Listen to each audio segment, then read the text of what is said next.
ನಮ್ಮ ಇಡೀ ಜೀವನವನ್ನು ಒಮ್ಮೆ ಡು ನಾಟ್ ಡಿಸ್ಟರ್ಬ್ ಮೋಡ್ಗೆ ಹಾಕಿದೀವಿ ಅಂತೆ ಕಲ್ಪಿಸ್ಕೊಳ್ಳಿ. ಅಂದ್ರೆ ಫೋನ್ ರಿಂಗ್ ಇಲ್ಲ, ಟ್ರಾಫಿಕ್ ಗದ್ದಲ ಇಲ್ಲ. ಹೌದು, ಸಂಪೂರ್ಣ ಮೌನ. ಅದೇ, ಸೋಷಿಯಲ್ ಮೀಡಿಯಾ ಕೂಡ ಇಲ್ಲ. ಈ ಥರದ ಸಂಪೂರ್ಣ ಶೂನ್ಯತೆ ಮೇಲ್ನೋಟಕ್ಕೆ ಸ್ವಲ್ಪ ಭಯ ಹುಟ್ಟಿಸುತ್ತೆ ಅಲ್ವಾ? ಖಂಡಿತ ಹುಟ್ಟಿಸುತ್ತೆ. ಯಾರಿಗಾದ್ರೂ ಭಯ ಆಗೋದು ಸಹಜ. ಆದ್ರೆ ಹೊರಗಿನ ಗದ್ದಲಗಳೆಲ್ಲ ನಿಂತಾಗ್ಲೇ ನಮ್ಮ ಒಳಗಿನ ನಿಜವಾದ ಧ್ವನಿ ಕೇಳ್ಸೋಕ್ ಶುರುವಾಗೋದು. ಇಂದು ನಾವು ಈ ಆಳವಾದ ವಿಶ್ಲೇಷಣೆಯಲ್ಲಿ ಚರ್ಚಿಸ್ತಿರುವ ವಿಷಯ ಕೂಡ ಇದೆ. ಬಾಮಿಡ್ ಬಾರ್ ಅಂದ್ರೆ ಹಿಬ್ರೂ ಭಾಷೆಯಲ್ಲಿ ಮರುಭೂಮಿ. ನಾನು ಬಿಟ್ ಇಸ್ರಾಯೇಲಿ ಇಂಟರ್ನ್ಯಾಷನಲ್ ಮತ್ತು ಗದ್ದಿ ಇಫ್ರಾಯಿಂ ಅವರ ಟಿಪ್ಪಣಿಗಳನ್ನು ನೋಡ್ತಾ ಇದ್ದೆ. ಅಲ್ಲಿ ಒಂದು ಕುತೂಹಲಕಾರಿ ವಿಚಾರ ಇದೆ. ಮರುಭೂಮಿ ಅಂದ್ರೆ ಕೇವಲ ಮರಳು, ಬಿಸಿಲು ಇರೋ ಜಾಗ ಮಾತ್ರ ಅಲ್ಲ. ಓ, ಮತ್ತೇನೋ? ಬದಲಾಗಿ ಅದೊಂದು ಮಾನಸಿಕ ಸ್ಥಿತಿ, ಅಂದ್ರೆ ರೂಪಾಂತರದ ಒಂದು ಹಂತ.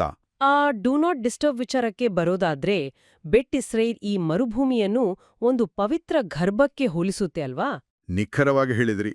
ಸ್ವಲ್ಪ ಯೋಚನೆ ಮಾಡಿ, ಸಿಟಿಯಲ್ಲಿ ನಮ್ಮ ಗುರುತು ಅಂದ್ರೆ ಏನು? ನಮ್ಮ ಕೆಲಸ, ನಾವು ಹಾಕ್ಕೊಳ್ಳೋ ಬಟ್ಟೆ, ಅಥವಾ ನಮ್ಮ ಫ್ರೆಂಡ್ಸ್, ನಾವು ಯಾರ ಜೊತೆ ಓಡಾಡ್ತೀವಿ ಅನ್ನೋದು. ಅದೇ. ಆದರೆ ಮರುಭೂಮಿಯಲ್ಲಿ ಈ ಎಲ್ಲ ಬಾಹ್ಯ ಅಹಂಕಾರಗಳು ಕಳಚಿಬೀಳುತ್ತವೆ. ಗದ್ದಿ ಎಫ್ರಾಯಿಂ ವಿವರಿಸೋ ಹಾಗೆ ಈ ಶೂನ್ಯತೆಯೇ ದೈವಿಕ ಜ್ಞಾನವನ್ನು ಸ್ವೀಕರಿಸೋಕೆ ಮಾಡಿಕೊಳ್ಳುವ ಸಿದ್ಧತೆ. ಅಂದ್ರೆ ಹೊಸದನ್ನು ತುಂಬಿಕೊಳ್ಳೋಕೆ ಮೊದಲು ನಾವು ಖಾಲಿಯಾಗ್ಬೇಕು ಅಂತ. ಹೌದು, ಅದೇ ತತ್ವ. ಆದ್ರೆ ಒಂದು ನಿಮಿಷ, ನಮ್ಮನ್ನು ನಾವು ಅಂತ ಗುರ್ತಿಸೋ ಕೆಲಸ, ಅಭ್ಯಾಸಗಳು ಎಲ್ಲವನ್ನೂ ಅಳಿಸಿ ಹಾಕಿದ್ರೆ ನಮ್ಮ ಅಸ್ತಿತ್ವನೇ ಇಲ್ಲದಂತೆ ಆಗಲ್ವಾ? ಒಳ್ಳೆ ಪ್ರಶ್ನೆ. ಇದು ಆಧ್ಯಾತ್ಮಿಕ ಬೆಳವಣಿಗೆ ಅನ್ನೋದಕ್ಕಿಂತ ನಮ್ಮ ಗುರುತನ್ನೇ ನಾಶ ಮಾಡ್ದಾಗೆ ಅನ್ಸುತ್ತೆ ನನ್ಗೆ. ಮೇಲ್ನೋಟಕ್ಕೆ ಹಾಗೆ ಅನಿಸ್ಬೋದು. ಆದರೆ ವಾಸ್ತವದಲ್ಲಿ ಇದು ಅಳಿಸಿ ಹಾಕುವಿಕೆ ಅಲ್ಲ, ಬದಲಾಗಿ ಇದೊಂದು ಶುದ್ಧೀಕರಣ. ಶುದ್ಧೀಕರಣ? ಅದು ಹೇಗೆ? ನೋಡಿ, ಇಲ್ಲಿ ಜನಗಣತಿ ಅಥವಾ ಎಣಿಕೆಯ ಬಗ್ಗೆ ಟಿಪ್ಪಣಿಗಳಲ್ಲಿ ಒಂದು ಮುಖ್ಯವಾದ ಅಂಶ ಇದೆ. ಸಾಮಾನ್ಯವಾಗಿ ಜನಗಣತಿ ಅಂದ್ರೆ ನಾವು ಬರೀ ಒಂದು ಸಂಖ್ಯೆಯಷ್ಟೇ. ಹೌದು, ಗವರ್ನ್ಮೆಂಟ್ ರೆಕಾರ್ಡ್ನಲ್ಲಿ ಒಂದು ನಂಬರ್. ಆದರೆ ಬೆಟ್ ಇಸ್ರೇಲ್ ಪ್ರಕಾರ ಮರುಭೂಮಿಯಲ್ಲಿ ನಡೆದ ಈ ಎಣಿಕೆ ಪ್ರತಿಯೊಂದು ಆತ್ಮದ ವಿಶಿಷ್ಟ ಉದ್ದೇಶವನ್ನು ಹೊರತರುವ ಪ್ರಕ್ರಿಯೆಯಾಗಿತ್ತು. ಗದ್ದಿ ಎಫ್ರಾಯಿಂ ಇದನ್ನ ವಿವರಿಸಕ್ಕೆ ಆ ಟೋರಾ ಅಕ್ಷರಗಳ ಉದಾಹರಣೆ ಕೊಡ್ತಾರೆ ಅಲ್ವಾ? ಹೌದು, ಅದೇ. ಟೋರಾ ಅಂದ್ರೆ ಯಹೂದಿಗಳ ಮೂಲ ಪವಿತ್ರ ಗ್ರಂಥ. ಅಲ್ಲಿ ಪ್ರತಿಯೊಬ್ಬ ವ್ಯಕ್ತಿಯೂ ಆ ಗ್ರಂಥದ ಒಂದೊಂದು ಅಕ್ಷರವಿದ್ದಂತೆ ಅಂತ ಹೇಳ್ತಾರೆ. ಒಂದ್ ಅಕ್ಷರ ಬಿಟ್ಟೋದ್ರೂ ಇಡೀ ಗ್ರಂಥವೇ ಅಪೂರ್ಣ ಆಗ್ಬಿಡುತ್ತೆ ಅಂತ. ಖಂಡಿತ.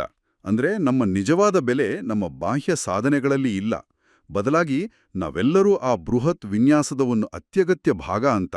ಸರಿ, ಮೌನದಲ್ಲಿ ನಮ್ಮ ವಿಶಿಷ್ಟ ಅಕ್ಷರ ಯಾವುದು ಅಂತ ನಾವು ಕಂಡ್ಕೊಂಡ್ವಿ ಅಂತ ಇಟ್ಕೊಳ್ಳೋಣ. ಓಕೆ. ಆದ್ರೆ ಮರುಭೂಮಿಯಲ್ಲಿ ಒಂಟಿಯಾಗಿರುವ ಒಂದು ಅಕ್ಷರಕ್ಕೆ ಏನ್ ಅರ್ಥ ಇರುತ್ತೆ? ಹೀಗೆ ಶುದ್ಧೀಕರಣಗೊಂಡ ಒಂಟಿ ಆತ್ಮಗಳು ಒಟ್ಟಾಗಿ ಆ ಬೃಹತ್ ರಚನೆಯನ್ನ ಹೇಗ್ ಕಟ್ತಾವೆ? ಆ ಬೃಹತ್ ರಚನೆ ಮಿಷ್ಕನ್ ಸುತ್ತಲೂ ರೂಪುಗೊಳ್ಳುತ್ತೆ. ಮಿಷ್ಕನ್ ಅಂದ್ರೆ ಅವರು ಮರುಭೂಮಿಯಲ್ಲಿ ತಮ್ಮೊಂದಿಗೆ ಒಯ್ಯುತ್ತಿದ್ದ ಒಂದು ಸಂಚಾರಿ ಡೇರೆ ಅಥವಾ ಪವಿತ್ರ ಸ್ಥಳ. ಒಂದು ಟೆಂಟ್ ತರಹ. ಹೌದು. ಆದರೆ ಬೆತ್ ಇಸ್ರೇಲ್ ಇದರ ವಿನ್ಯಾಸವನ್ನು ಸ್ವಲ್ಪ ಸೂಕ್ಷ್ಮವಾಗಿ ಗಮನಿಸೋಕೆ ಹೇಳುತ್ತೆ. ಮಿಷ್ಕನ್ ಅನ್ನೋ ಶಿಬಿರದ ಮಧ್ಯಭಾಗದಲ್ಲಿ, ಅಂದ್ರೆ ಒಂದು ಹೃದಯದ ಹಾಗೆ ಇರಿಸಲಾಗಿತ್ತು. ಸರಿ. ಮತ್ತು ವಿವಿಧ ಬುಡಕಟ್ಟುಗಳು ಅಂಗಾಂಗಗಳಂತೆ ಅದರ ಸುತ್ತಲೂ ನೆಲೆಸಿದವು. ಇದು ಬರೀ ಟೆಂಟ್ಗಳ ಗುಂಪಲ್ಲ, ಅದೊಂದು ಜೀವಂತ ಕಾಸ್ಮಿಕ್ ವಿನ್ಯಾಸ. ಓ, ಇದು ನಿಜಕ್ಕೂ ಕುತೂಹಲಕಾರಿ. ಅಂದ್ರೆ ಇದು ಒಂದೇ ಕಡೆ ನಿಂತಿರೋ ಕಟ್ಟಡ ಅಲ್ಲ, ಬದಲಾಗಿ ನಮ್ಮ ಸೌರಮಂಡಲದ ತರಹ ಕೆಲಸ ಮಾಡುತ್ತೆ ಅಂತ ಹೇಳ್ಬೋದಾ? ಸೌರಮಂಡಲದ ಹೋಲಿಕೆ ತುಂಬಾ ಚೆನ್ನಾಗಿದೆ ಅಲ್ವಾ? ಮಿಷ್ಕನ್ ಅಥವಾ ಪವಿತ್ರತೆ ಅನ್ನೋದು ಕೇಂದ್ರದಲ್ಲಿರುವ ಸೂರ್ಯನಿದ್ದಂತೆ, ಸುತ್ತಲಿನ ಜನರು ಗ್ರಹಗಳಿದ್ದಂತೆ. ನಿಖರವಾಗಿ. ಮತ್ತು ಸೌರಮಂಡಲದ ವಿಶೇಷತೆ ಏನಪ್ಪಾ ಅಂದ್ರೆ, ಕೇವಲ ಗ್ರಹಗಳು ಸೂರ್ಯನ ಸುತ್ತ ಸುತ್ತೋದಲ್ಲ, ಬದಲಾಗಿ ಇಡೀ ವ್ಯವಸ್ಥೆಯೇ ಒಟ್ಟಾಗಿ ಬಾಹ್ಯಾಕಾಶದಲ್ಲಿ ನಿರಂತರವಾಗಿ ಚಲಿಸ್ತಿರುತ್ತೆ. ಹೌದು. ಈ ನಿರಂತರವಾದ ಚಲನೆಯನ್ನೇ ಲೇವಿಯರು ಪ್ರತಿನಿಧಿಸೋದು. ಮೂಲ ಪಠ್ಯದಲ್ಲಿ ಈ ಮಿಷ್ಕನ್ನ ಭಾಗಗಳನ್ನು ಹೊತ್ತೊಯ್ಯುವ ಜವಾಬ್ದಾರಿ ಲೇವಿಯರದ್ದಾಗಿತ್ತು. ಲೇವಿಯರು ಅಂದ್ರೆ ಒಂದು ನಿರ್ದಿಷ್ಟ ಪಂಗಡ. ಹೌದು. ಆದ್ರೆ ಗದ್ದಿ ಎಫ್ರಾಯಿಂ ವಿವರಿಸುವಂತೆ ನಮ್ಮ ಎಲ್ಲರೊಳಗೂ ಒಬ್ಬ ಆಂತರಿಕ ಲೇವಿ ಇರ್ತಾನೆ. ಆಂತರಿಕ ಲೇವಿ? ಅದೇ, ನಾವು ಏನನ್ನಾದ್ರೂ ಕಲಿತು ಸುಮ್ಮನೆ ಕೂರದಂತೆ ನಮ್ಮ ಮೌಲ್ಯಗಳನ್ನು ಮತ್ತು ನಂಬಿಕೆಗಳನ್ನು ದೈನಂದಿನ ಜೀವನದ ಗೊಂದಲಗಳ ನಡುವೆಯೂ ಮುನ್ನಡೆಸಿಕೊಂಡು ಹೋಗುವ ಮನಸ್ಸಿನ ಒಂದು ಭಾಗ. ವಾವ್!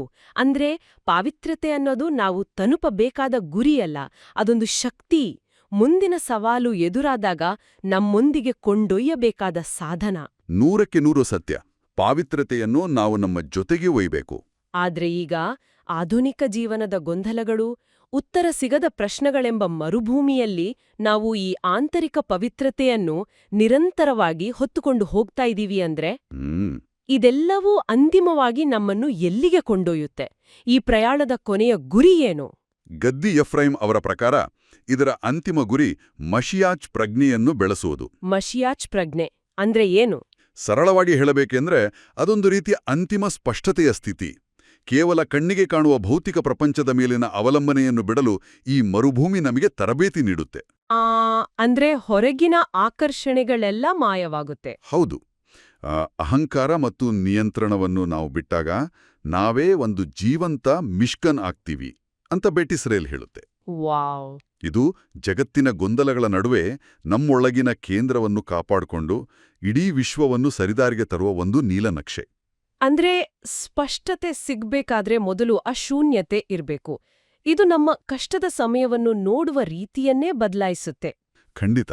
ಇದು ನಮ್ಮ ದೃಷ್ಟಿಕೋನವನ್ನೇ ಸಂಪೂರ್ಣವಾಗಿ ಬದಲಾಯಿಸುವ ವಿಚಾರ. ನಮ್ಮ ಜೀವನದಲ್ಲಿ ಮರುಭೂಮಿಯಂತೆ ಭಾಸವಾಗುವ ಆ ಕ್ಷಣಗಳು, ಅಂದ್ರೆ ದಾರಿ ಕಾಣದಿದ್ದಾಗ, ನಮ್ಮ ಸ್ಥಾನಮಾನಗಳೆಲ್ಲ ಕಳಚ್ಕೊಂಡಾಗ, ಆ ಕ್ಷಣಗಳೇ ನಮ್ಮ ಅಂತಿಮ ಉದ್ದೇಶವನ್ನು ರೂಪಿಸುವ ಜಾಗಗಳಾಗಿದ್ರೆ ನಿಜ. ಈ ದೈನಂದಿನ ಒತ್ತಡದ ಬದುಕನ್ನ ನಾವು ನಾಳೆನಿಂದ ಹೇಗೆ ವಿಭಿನ್ನವಾಗಿ ಎದುರಿಸಬಹುದು? ಬಹುಶಃ ಮುಂದಿನ ಬಾರಿ ಜೀವನ ನಮ್ಮನ್ನು ಆ ಡೂ ನಾಟ್ ಡಿಸ್ಟರ್ಬ್ ಮೋಡ್ಗೆ ದೂಡಿದಾಗ ಆ ಮೌನದಿಂದ ತಪ್ಪಿಸ್ಕೊಳ್ಳೋಕೆ ಗದ್ದಲದ ಮೊರೆ ಹೋಗೋದು ಬೇಡ. ಹೌದು, ನಾವು ಅಲ್ಲಿಂದ ಓಡಿ ಹೋಗ್ಬಾರ್ದು. ಅದೇ, ಆ ಮೌನವನ್ನೇ ಸ್ವಲ್ಪ ಆಲಿಸೋಣ. ಬಹುಶಃ ಅದೇ ಮೌನ ನಮ್ಗೆ ಬೇಕಾದ ಉತ್ತರವನ್ನ ಕೊಡಬಹುದು.